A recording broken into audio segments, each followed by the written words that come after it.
ကိုဝင်သက်ဘလောက်မှာကလေးလေးလှုပ်တာကိုစတင်ခန်းစားရပါတယ်လေဒါကမိမိတယောက်မိထားတဲ့မိကုံဖြစ်ပါတယ်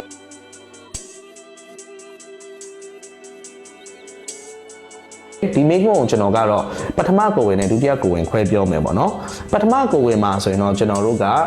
ကိုဝင်သက်16ပတ်ကနေ22ပတ်အတွင်းမှာကလေးလေးရဲ့နူးညံ့ညင်သာတဲ့လှုပ်ရှားမှုလေးတွေကိုကျွန်တော်စတင်ခန်းစားနိုင်ရပါတယ်ဒါပြင်းပြင်းထန်ထန်တော့မဟုတ်ပါဘူးဟိုတာမန်လှုပ်ရှားမှုလေးပေါ့နော်ဒုတိယကိုဝင်မှာဆိုရင်တော့ကျွန်တော်တို့ကနည်းနည်းလေးကလေးလေးလှုပ်ရှားမှုပိုစောတည်နိုင်တယ်16ပတ်ကနေ18ပတ်လောက်အတွင်းမှာတည်ကောင်းတည်နိုင်တယ်ပေါ့နော်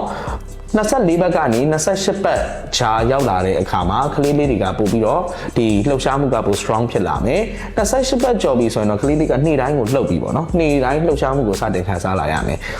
စိုးရိမ်စရာအခြေအနေကတော့ကျွန်တော်24ဘက်ကနေ28ဘက်ရှိနေတဲ့အချိန်မှာ